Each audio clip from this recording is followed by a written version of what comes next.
motorcycle simulation. It's the economy, stupid. This is a disaster.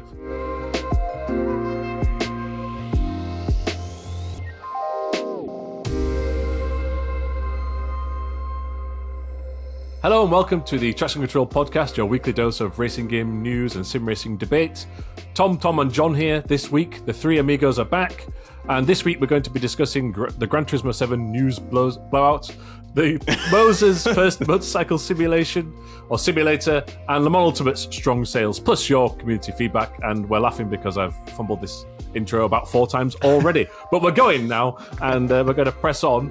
I think, John, you were at Knockhill, right? I was, yeah. I had a bit of a surprise weekend at Knockhill. I was up in the commentary box, so it was really good fun. It was the Caterham weekend, or the Super Header it was called. There were 4 different Caterham championships, all racing at Knockhill, along with Scottish C1s and Scottish Minis and Scottish Mod Sports.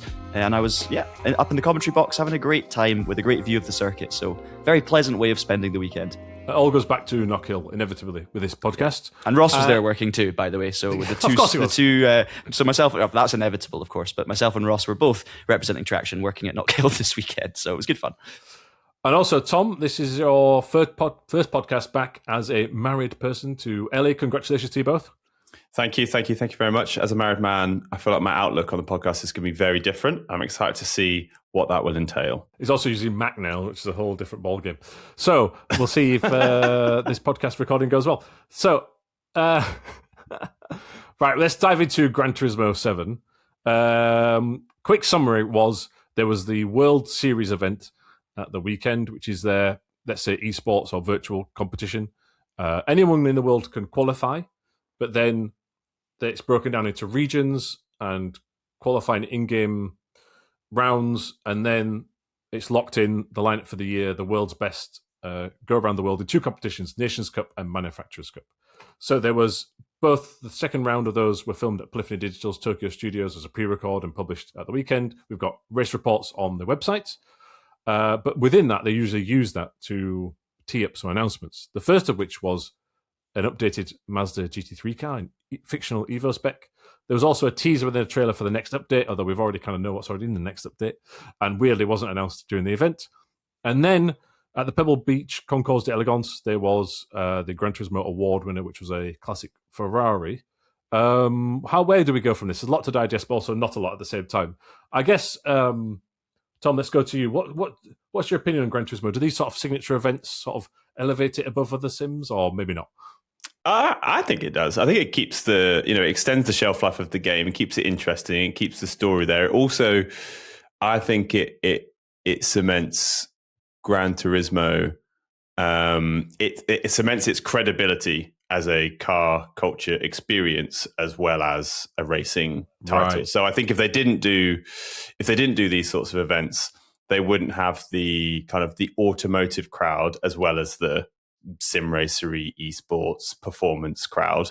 I like it. It's different. I'd like to see the sim racing titles that we know and love do more of this, maybe lean more into car culture, automotive events, kind of make the news rather than replicate the news. I think that's probably the difference with Gran Turismo.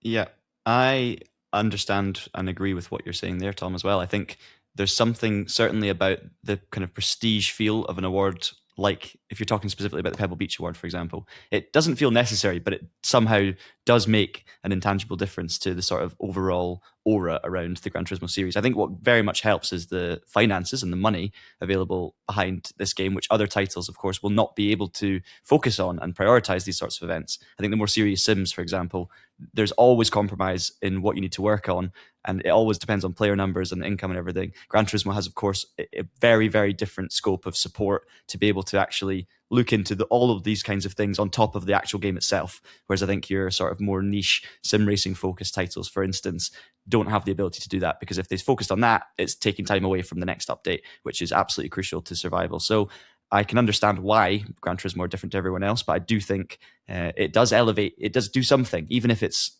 subconscious sort of intangible feeling and an aura that Gran Turismo gives off. I also think the World Series events are similar, because obviously, yes, if you don't watch the World Series events, you're not really going to know much about them or care too much. But for anyone who's been to these events or does watch them, you see just how good the quality of the production is, the amount of money that goes into it, but also the excitement in the crowd.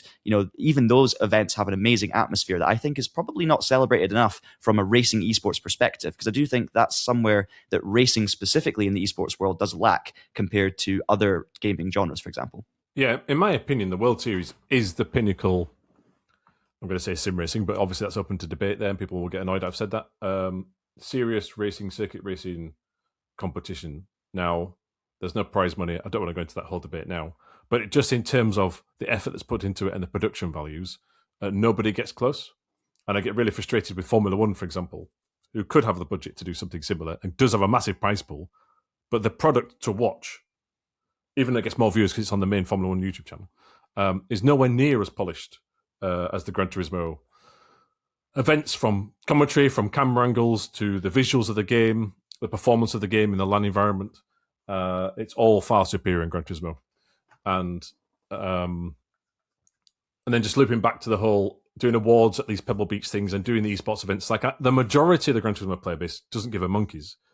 Oh, I don't really want the vintage cars, or that Pebble Beach Concours d'Elegance event is for millionaires and billionaires, right? It's completely out of the realm of a Gran Turismo 7 player. But it helps, I think, build relationships.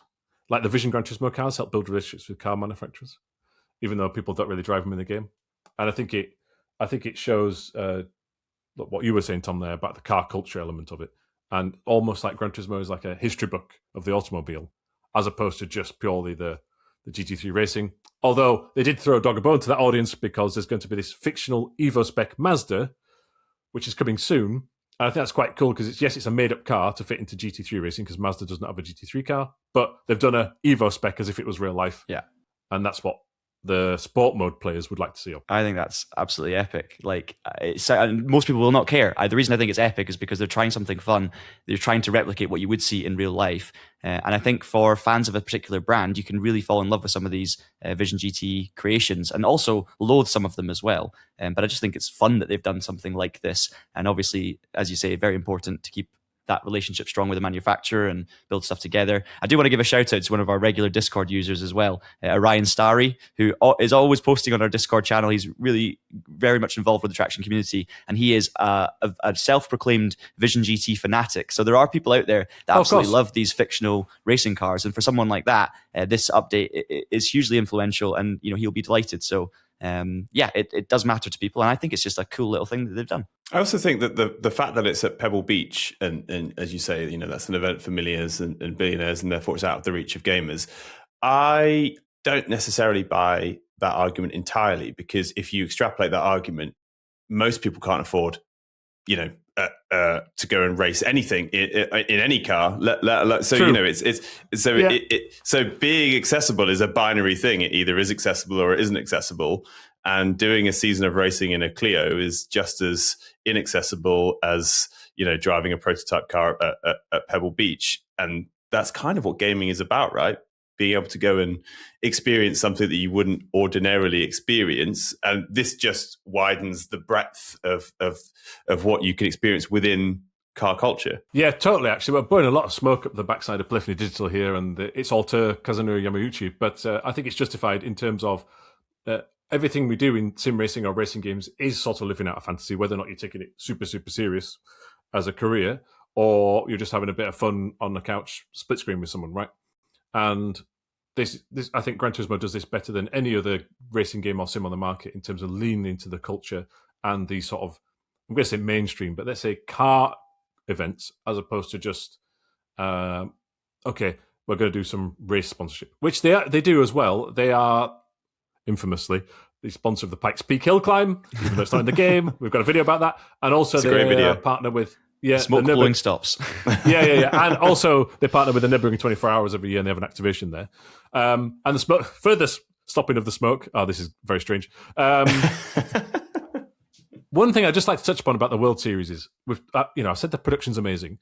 One thing they do that other games really don't do enough of, or that iRacing certainly does this, is when there is a broadcast happening, you can watch it within the game. And after the fact, they have a cool replay mode where you can actually watch it back in the game and switch the cameras around yourself, which is really quite engaging. And also before each round, it's flagged in the game itself on the home screen, and there's a reward if you guess the correct winner. And also there's some cars if you, I can't remember if it's cash in-game currency for guessing the winner, and cars I thought if you just watch it within the game. However, the watching it live broke this time. And actually, I think it's the second event in the row they've had some issues with that. Now, it's still fine because you can still get the bonuses after the fact, so I'm sure they'll update it and it'll work again. But I do think that's a really, underused possibility for other games to do something similar for their series. It's a good point. And I do think as well, does that not kind of artificially inflate the figures? So there's other elements to this. Does. So, many people will click on this to watch 5 seconds of the broadcast so that they can win their stealth cars this time or whatever it was. And the awards are quite big. These are rewards that might take you hours and hours and hours of game time to actually achieve through earning the cash in game, for example. And some of the cars are completely inaccessible unless you do this. So any Gran Turismo player that wants those cars just has to watch for 5 seconds and they can win those cars. So that's definitely going to inflate viewing figures. Not that that's what it's all about, of course, but it is just worth mentioning. Can I do one more thing to dampen any flames and smoke now that we've made that comment? I've got another as well. Okay, well, I'll fire in first. We're going to attack now. No, it was just coming back on your comment about the esports show for the GT World Series being better than everything else. I just wanted to balance it a little bit by talking about two other previous events I think do have fantastic shows but are kind of no longer the case. One of them, I think Ren Sports ESL R1, the game obviously was up for debate and it wasn't accessible, so it had its own issues. Also the viewership numbers were pretty poor as I remember, but the production you don't value... need 500,000 prize pool, come on, that's ridiculous. Yeah, you don't need 500,000, but that's pretty cool. I must say that the production was really exceptional and it looked great and it was a very exciting place to be, so I just want to shout out there. And also Le Mans Virtual, because I do think back in its heyday, the Le Mans Virtual series and the 24 hours of Le Mans, or the Le Mans Virtual itself, I think the broadcasts were good. They were high production quality. There was a lot of work and effort went into them, and I think they looked like a proper Le Mans 24-hour race. So I just wanted to give a shout out to those two particular examples. Totally, and sadly it was remembered for the sort of in its current state the issues they had.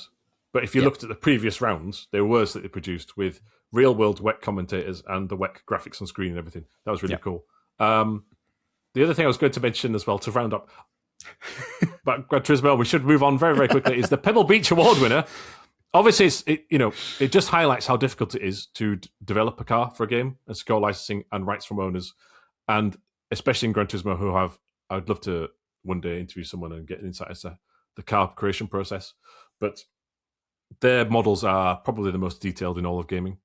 I think Assetto Corsa Evo's trying to match that, and maybe it gets close, or maybe it surpasses. But they have incredibly detailed models that all work in VR, inside and out.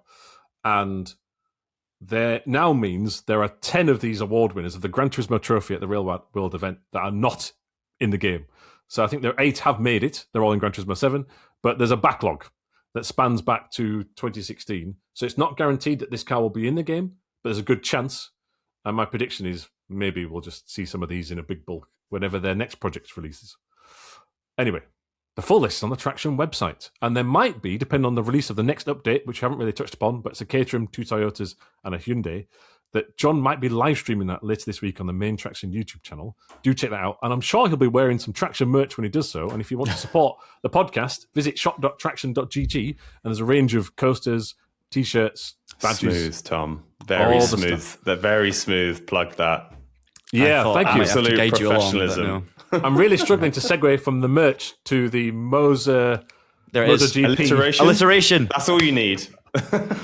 So let's dive into this. There's been teasers. I mean, this has been long rumoured and long discussed. About a year ago, Moza, who makes sim racing equipment, a MotoGP partnership. And it's thought, well, okay, and people might have said, all right, hey, it's going to be some motorcycle sim equipment. We've finally seen a teaser. I actually think this was shown by accident on their Chinese sort of TikTok account a couple of months ago and then deleted. But anyway, it's public now.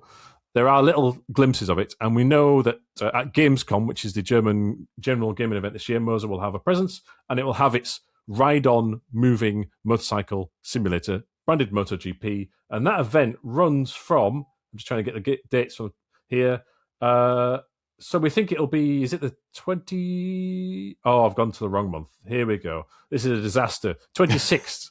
It's open for the public on the 26th. So we think the unveiling, unless they do it on the night before online, will be the 26th in the morning of August. It'll be nice to get something to compare to the Track Racer /Fanatec /Corsair version now, right? Because I think for a brief moment, they were the monopoly holders of the consumer level motorcycle simulation. You've got to be very specific with the niche there, but that's correct. The newly formed niche. So I guess for reviewers will be happy, right? Because before they would have said, "This is how it feels." I don't know if that's good or if that's bad, because there isn't, like a whole ecosystem of alternative products to compare to. Whereas now there is. So that'll be really interesting. I think Moza. I wonder how they felt about being beaten to the, to having the first out and available. I don't actually know if the Track Racer Corsair one is available on the website to pre-order, but yet, it's not shipping as far as I can see. Yes, so there is still a race, because I wouldn't be surprised if Moza announce it at Gamescom and at the same time say, and it's now available to order. And so they might actually beat Corsair /Fanatec /Track Racer to the punch. And actually, it's not. It's Corsair /Track Racer /Corsair / is it TRZ? RevZ was the startup company that Track Racer partnered with that Corsair bought. So it's a quadruplet of brands all involved in this bike. So it's not yet confirmed, I suppose, that quadruplet has won the first to market race. Yeah. So very interesting to see. Nice to get a benchmark. I've never tried it. You have, THL, at Sim Racing Expo. So did John. No, I didn't get to try it. I didn't get a chance. We were too busy, Tom. Yeah, I watched you try it. My one takeaway from that video is that you were wearing a shirt whilst you were that needed ironing. I did iron it that morning, but it's very humid. And I was also sat in some sim rigs beforehand. So there's a worrying amount of comments that had no opinion whatsoever on the first to market consumer bike simulation hardware product, but had lots of opinions on the fact that you hadn't ironed your shirt whilst you were using it. Hey, that's working at expos. And if we do a video on the Moza, I think it'll be a similar scenario, actually. I was wearing a shirt because I was doing a serious interview just before filming that. I had to jump straight from that to that. Anyway, enough about the clothing choice. This was at the Sim Racing Expo Charlotte, and we went hands-on, and there is a video we'll link in the podcast description if you want to see the shirt in question. The interesting thing for me about this... the bike. The Moza thing is very brief teaser, vertical video on Instagram, and there's some very short close-ups of the handlebars with the controls and inputs and buttons, and there used to be like an analog stick control there and push buttons that are illuminated. That seems to be at first glance a step up from the Track Racer Corsair Fanatec RevZ device, and we'll have to see then on pricing. The other thing as well in that teaser is there's no movement shown, so someone sat there at the MotoGP game and it moves, but we want to see how it leans and how that works. I'd love to see how that works with VR. It'd be interesting. Yes. Yeah. And we actually did see the Track Racer one. I didn't try it for myself, but in use with VR. And also, we need to be very clear in our wording. We've learned a lesson there that these are not motion simulators, because it's like a passive system, or certainly the Track Racer ones, on springs.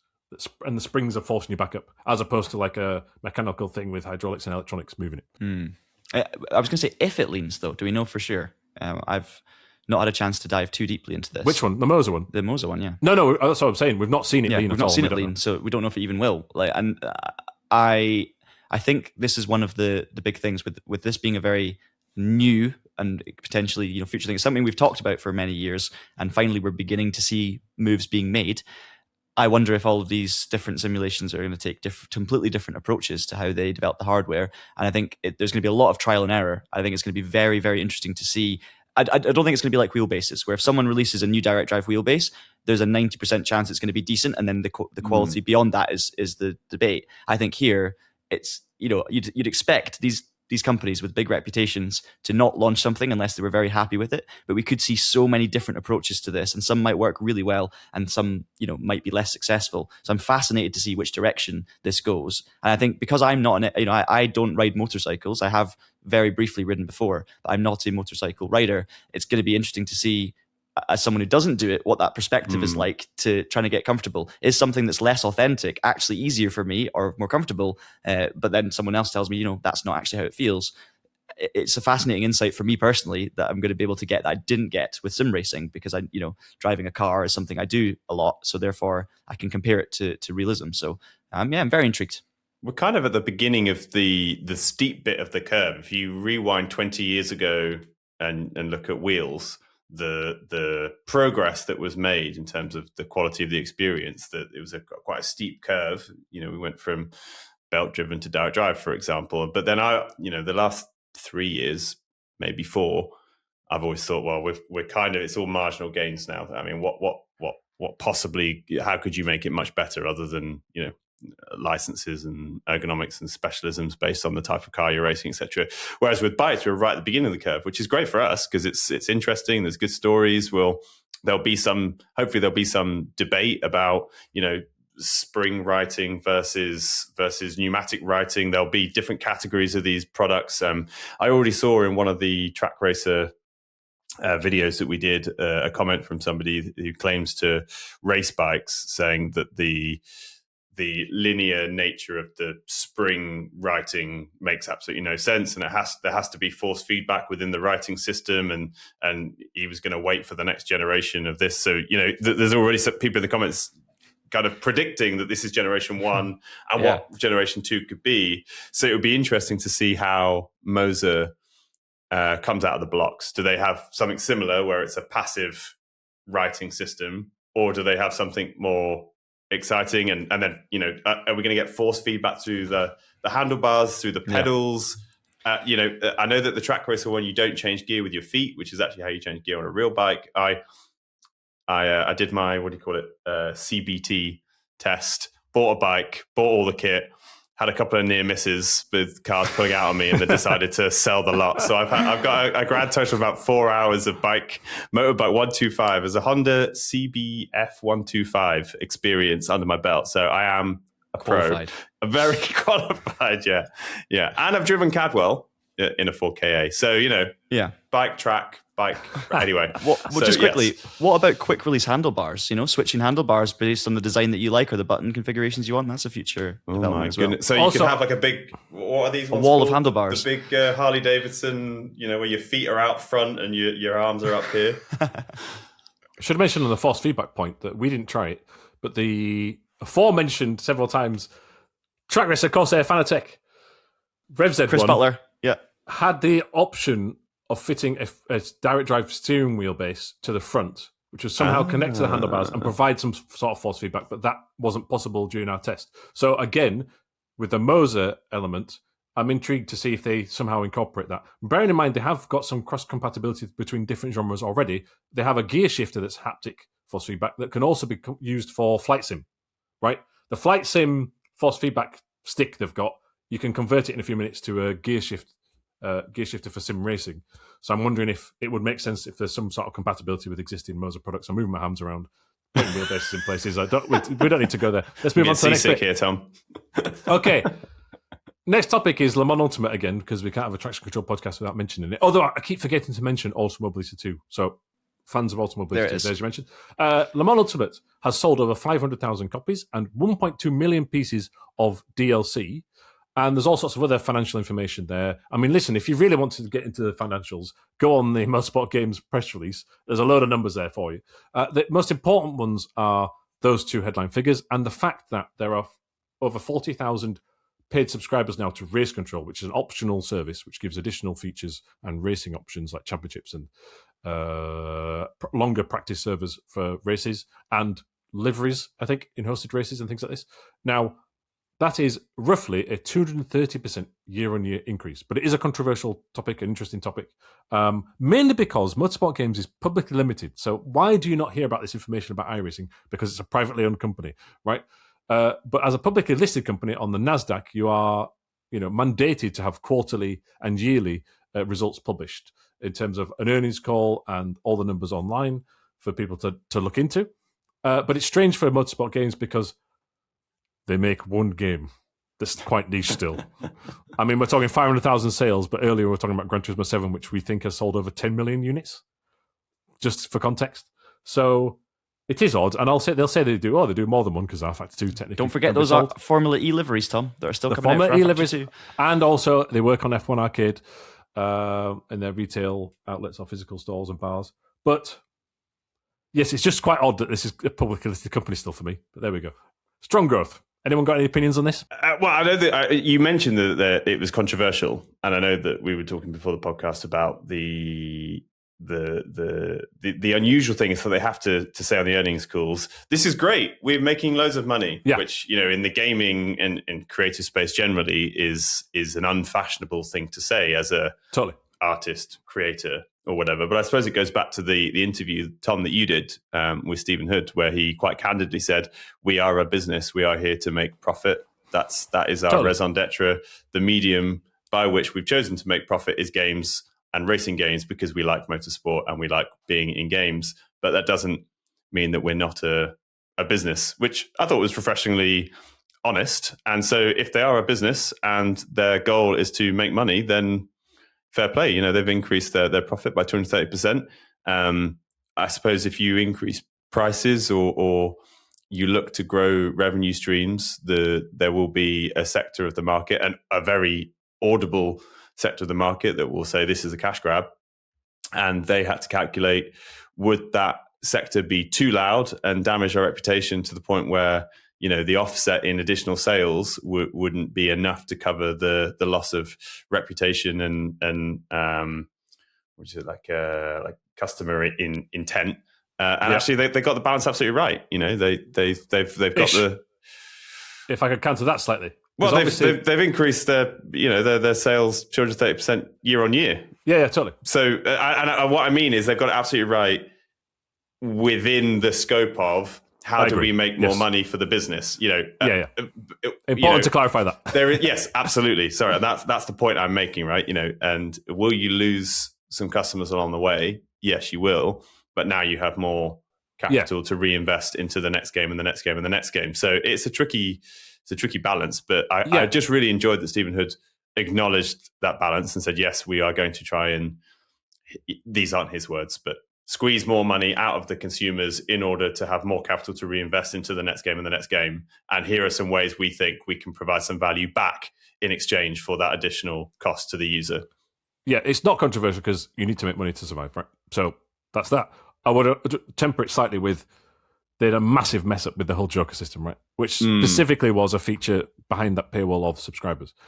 With the idea, presumably, of let's get these subscriber numbers up more, right? However, these numbers came out, the numbers we're talking to are the prior quarter, which ended before that Joker U-turn. Now, they obviously then saw sense and changed it. So that's obviously a very good thing. But we're at the point with LMU, I think, where there is more pushback than there has been before. But that's also an element of, making some mistakes, but also it's a bigger, more popular game than it has been, when it launched a couple of years ago. And you're always going to get more criticism then because there's a larger pool of people. Is there more criticism, or is the small pool of people that will always criticize are they just getting louder? Like the rhetorical question. Probably both. Probably both. But just on the Joker system, interesting. We haven't discussed this on the podcast yet, but I write a weekly newsletter for Traxion. Do you? Called called the Traxion Control newsletter, and it covers the industry of sim racing games, and you can get it from traxion.gg/newsletter. And I'll be writing this week's version straight after this. But anyway, a couple of weeks ago, every week I do a poll, and the poll is usually gauging the reader's opinion on whatever the headline story is. And I haven't decided what this week's is going to be yet, so suggestions on a postcard, please. But a couple of weeks ago, obviously the Joker system thing happened. And so the poll that I ran was, do you think less of motorsport games for what happened with the Joker system? Obviously, it was written better than that. So essentially, I was trying to work out, by launching the Joker system and then retracting the Joker system, do you think less of motorsport games? 93% of people, and it was a well engaged with poll, said no. They did not think less of motorsport games for having tried this, it failing, and then them doing the U-turn, which I thought was really interesting. They made a mistake, they owned up to it, they reversed it, and actually, I think there's probably some positive sentiment. I think that the audience's sentiment to the game is probably net positive. However, there are still people screaming about it, which I get. Yeah, I'm just to throw my hat into the ring here. I think you guys have basically covered off a lot of what I was thinking about this anyway. So thank you very much. Business talk. We went for letting me save my voice after a long weekend at Not Kill. No, I think the same. I think it's a really difficult tightrope for going back to the earlier comments about Stephen Hood to walk, because you've got to, on one hand, go to these investor calls and tell the investors everything they want to hear and hype everything up. And then you've got to go to the content creators and the media outlets, the likes of ourselves, the likes of Reverend Sim Racing, who did a great interview with Stephen Hood as well. And you've got to be personable. You've got to be honest. You've got to admit your mistakes. And you've got to basically say, here, we're here for you. But also, if you listen to our earnings call, we're here for money. I honestly, there is no correct answer to that, because that is just the reality of it. And that's why it's good that Stephen Hood can acknowledge that when he's talking to the journalists, to the content creators, and say, listen, there's no beating around the bush. We need to survive. This is what we got to do. So I think some blowback is absolutely inevitable. But you guys already said all of that, so I can leave it there. They need to fund R Factor 3. Yeah, well, here's what I'd like to know. So on the earnings call, there's an article on the Traxion.gg website, which is updated every single day with latest news. And it's actually Stephen Hood, who is the President and Chief Executive Officer of Motorsport Games, who are the stewards of Le Mans Ultimate and Studio 397.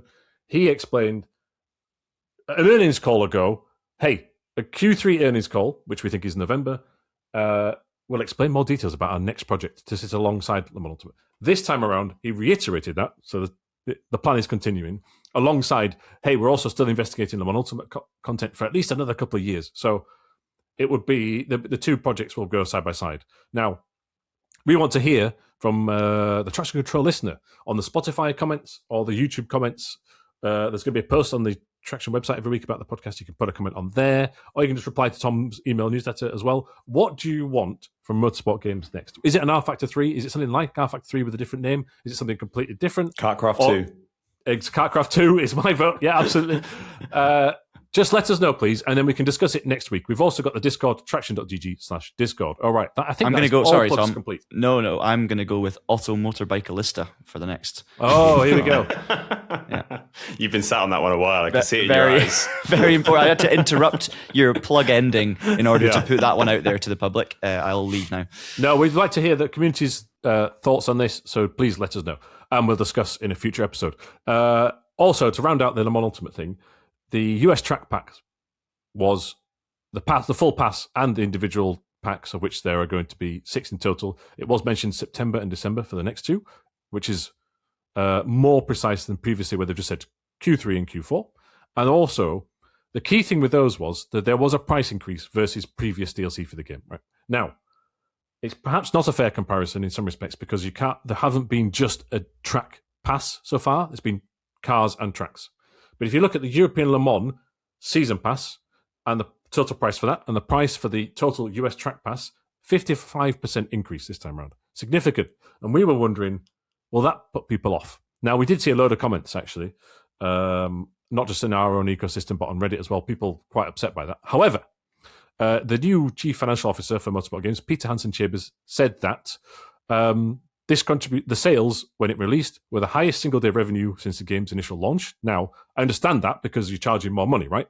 But doesn't necessarily mean it's a success. However, so far we've had a very good reaction from our community, and in fact, it's been performing better than we hoped. So, while going back to what you were saying, Tom, there have been negative comments about the pricing there.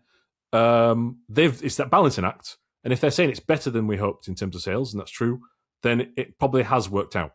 Even if there are people who don't like that, and I'm not too much of a fan of it. If it's still performing ahead of expectations, then you have to kind of say it kind of worked this time. It's like any price increase in any industry, really, isn't it? If you put the price up, you will lose some customers that think that it isn't worth that. But if you've calculated that, you know, more people will buy it at that price, which negates the loss, then it's that's it's the economy, stupid. Yeah. Our listeners are going to love this. Yeah, love just us to so be much. clear, we're not saying people are stupid for not liking that. No. Sorry, It was a reference. That's a callback. reference. Yes, Yeah, it's a callback. Okay. Sorry. Just before we go to community questions, the embattled French gaming giant Nacon Beleaguered. has some beleaguered. Sacre bleu. Yeah. Aujourd'hui tout le monde. Oh no, hang on, that does words. Okay. Let's stop. Right. Yeah. So, Nacon, its racing division, Nacon Racing or Nacon, depending on how you want to pronounce it, will have on Friday morning for America and afternoon for those in the UK and Europe a presentation. It's a big one. They've already announced the teaser and the dates and timings. All the information is on the Traxion website. It's the 21st of August. But we believe there'll be the first look, or not the first look, but another look, a detailed look about houses within Test Drive Unlimited, so the Crown. Maybe even there might be a release date for Endurance Mudsport Series or a window. Definitely a release date for MXGP 26. We know that's October, so expect a date for that. And maybe the first look at some more information about the upcoming official WRC game it's making, along with a new studio for next year. So just eyes peeled for that. There's been some redundancies there, which is very sad, and some projects cancelled across the wider Nacon group under the Big Ben umbrella. But Nacon Racing still doing some interesting things. All right, community question time. And Turge has come with a massive one. This is from the Discord. What's your favourite sim and why? Now, before we answer that, and we'll try and keep it brief, he wants to also know, has it always been that, or is it about to change? And then he talks about, iRacing is my go-to sim for ages, mostly because of the community. It's disappearing, and in my mind, it's because it's not that easy to send each other messages anymore. And he talks about how after racing the old UI, you could message people afterwards, and it seems to be less of that. There was also direct links to forums, and the forum doesn't seem to be as active as it was in the past. Brief summary there. There was like an AI chatbot summary. I didn't use that. I'm just sort of riffing. And when did we last have a race and people had a chat? We'll save that one for another time. But certainly just on the community point there, I think also there's just like social media these days, right? And there's also Reddit and Facebook groups. And a lot of that takes away chat from the iRacing forum, honestly. But favourite sim and why, Tom Bunton? Well, you've said sim, not racing game, which for me only leaves one. Racing game would obviously be a different answer, but maybe that's for another week. And this is really boring, but for the simple reason that it takes me minutes to turn it on and start racing at my level. It's iRacing. It's just, I just think they've nailed the online system for years. They haven't changed it much because it works. And if I get an hour of an evening, I want to go and try something, probably some Skip Barber or maybe some GT4. It's it just works. It feels good. It's perfect. There's always people to race with. That's it. Tick, tick, tick, tick, tick. Done. Well, for me, it very much depends on whether you're talking about your favorite current sim or you're talking about the game that gave you a sim that gave you the most, even if you wouldn't play it today. And I think the question, you're very clear, Turgeon, saying, has it always been like that, or is it about to change? Mine has changed throughout time. But I will give a couple of shout outs to the sim racing titles that really got me here and got me hooked, that I have so much love for. The original R Factor, definitely one of those. Did lots of league racing on that game, and obviously with lots of mods and different ways of it. Basically, that was my whole sim racing career before early teen years. It was all on R Factor, and actually Game Stock Car was the other one on that front.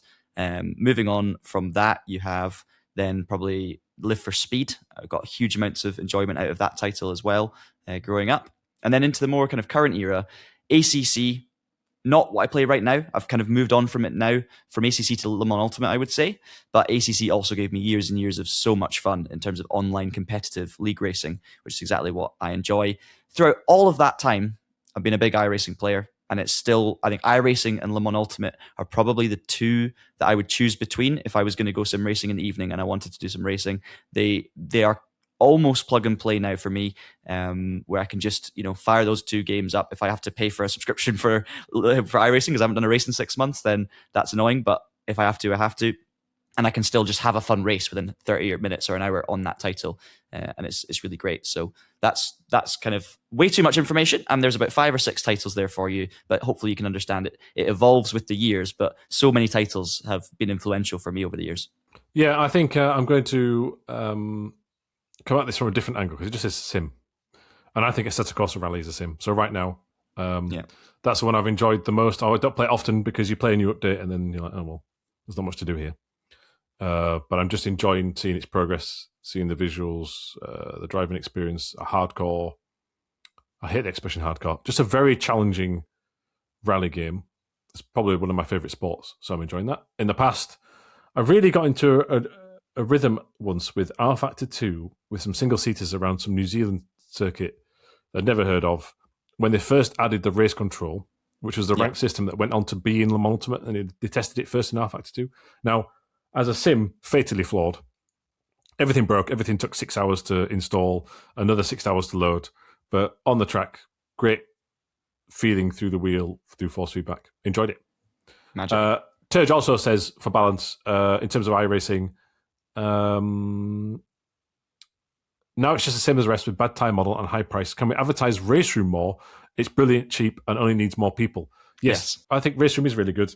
We can talk about it more. And it reminds me, I do need to get onto some Super Touring multiplayer races at some point. Can I, on Race Room, I didn't mention it in that list, but it was the one that was I was feeling bad for not mentioning, simply because it's not my number one race sim that I would go to of an evening. I just don't think it feels quite as good as some of the others I've mentioned. However, when I'm doing streams on Traxion, it's probably my favorite thing to stream because it's so easy. You get set up, you jump in some races. Every single race is enjoyable. If you watch me on those streams, I'm laughing, I'm smiling the whole way through those streams, and it's so effortless. So that's obviously a positive. And second, on top of that, Race Room's probably number one for me in terms of interesting content that gets me going in terms of my motorsport passion. So even though a lot of those races, you can't necessarily race them online all the time. It depends on what lobbies are available, but it's going to be number one for me for content on a personal level. All right, we'll move on now to feedback from last week's show. A couple of community comments here. The first one actually was a response to Tom's email newsletter. And these first two comments about EA's purchase by Saudi Arabia private investment fund was complete. We mentioned this last week as a story. We had some mixed feelings about this. Could be good in terms of Saudi Arabia backs racing games. It's obviously bad because there's humanitarian issues there and the amount of money was crazy. Dawn of the Oz actually mentions a really good point that a significant portion of the 55 billion is borrowed.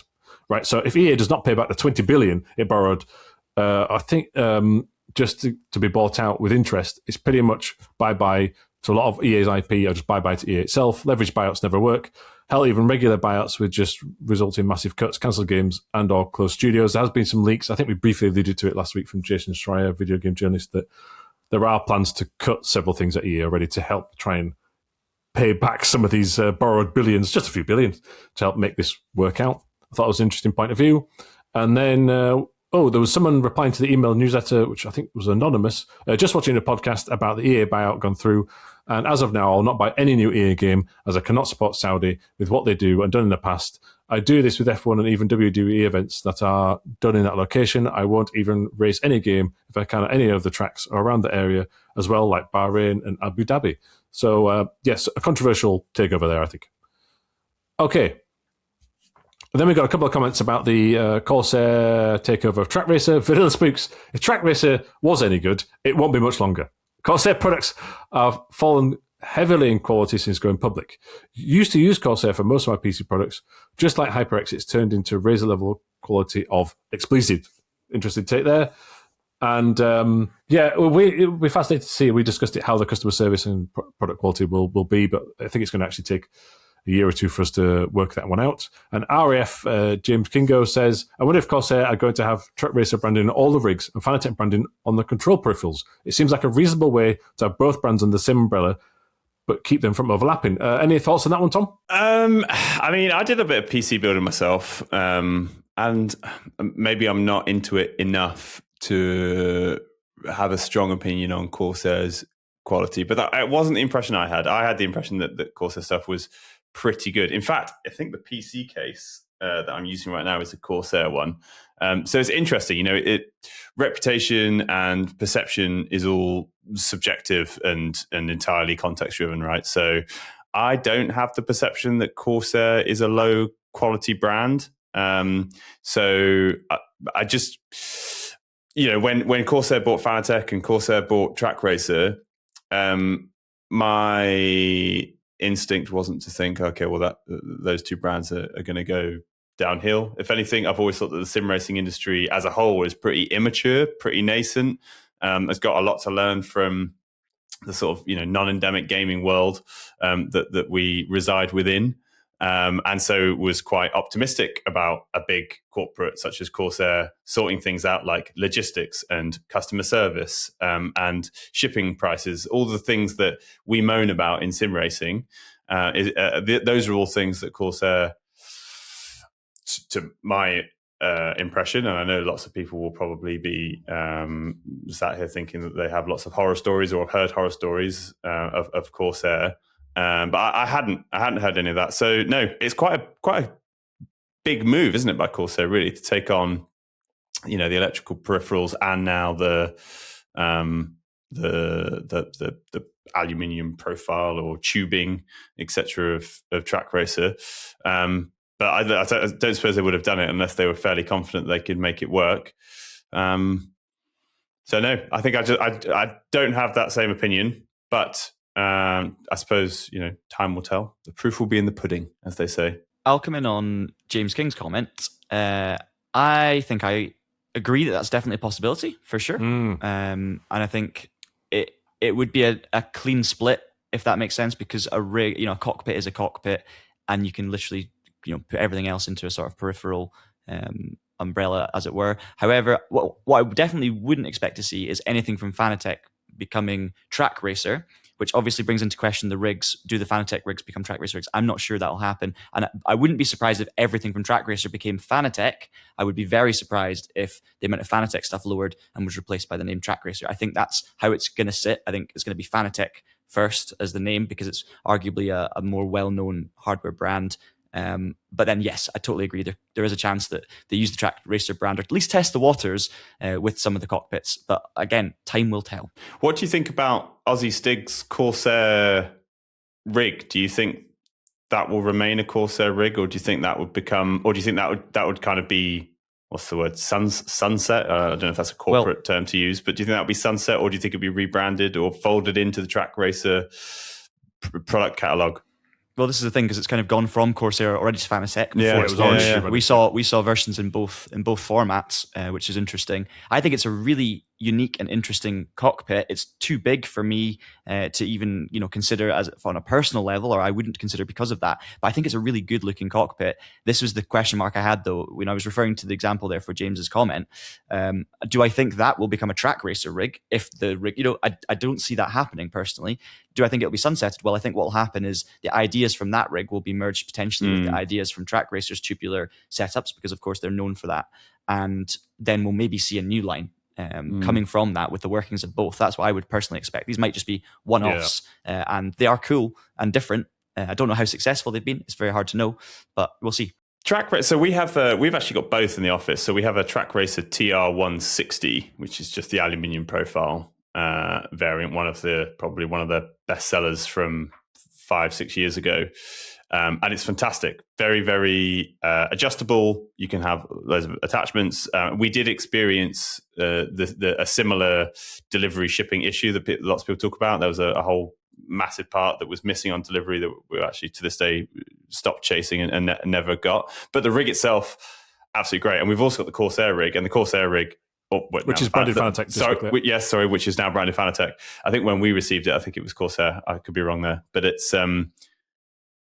I don't think it's that good.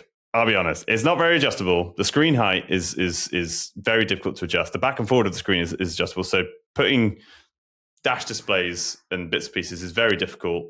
Anyway, I have strong opinions on that rig. Do you mean the bigger one or the smaller one, Tom? Just the bigger one, the big tubular one.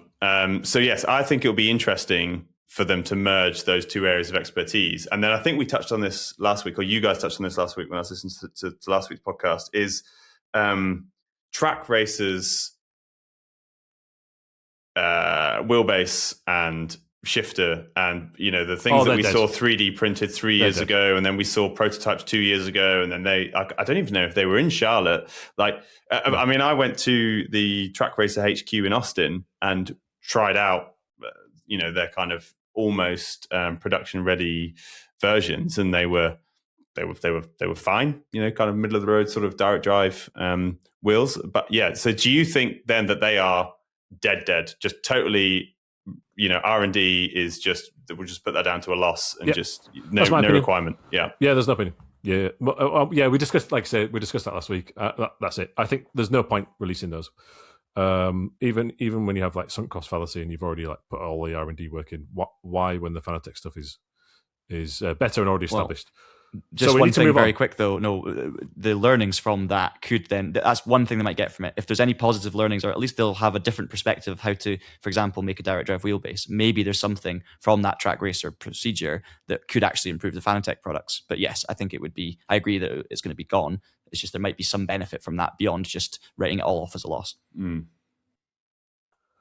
a slightly different topic, Noz Seeper, apologies for the pronunciations, and this will end this particular episode, and I'll try and keep it as brief as possible. A proper Dakar rally game would be nice and long overdue. Amen to that. What about, do you know what I think would be better than a Dakar rally game? No, that's it. I'm sorry. Would be Dakar AC Rally DLC. Oh my goodness! Well, laser scanned. Yeah, laser scanned dunes. Hundreds of miles. We did just one caveat on this. We did get a pretty proper Dakar game not too many years ago, and it did a lot of things kind of authentically. And I know it wasn't perfect in any way, but I don't know how successful that was. So I'm just going to put a word of warning. It wasn't successful. There we go. Now, but also it didn't quite realize the dream. Controversial thing there. We'll end on this. There was Dakar 18. Which I thought was woeful, but it was serious in some ways, where if you got stuck, you had to get out of the car, walk around, put did you have to put the things under the wheels to get it out of the sand? You certainly had to wait for other competitors to come along and they had to tow you out. Thought it was really cool, but it was really broken in some instances. Then that same dev team made Dakar Desert Rally, which was much more polished. Sabre game engine, really cool technology. It was maybe too watered down in some respects. But the main thing with that is we had a preview at Gamescom. We saw these features just a few months from release. Oh, all these features are going to be amazing. We're going to do all that stuff. None of the cool stuff was released into the game at launch.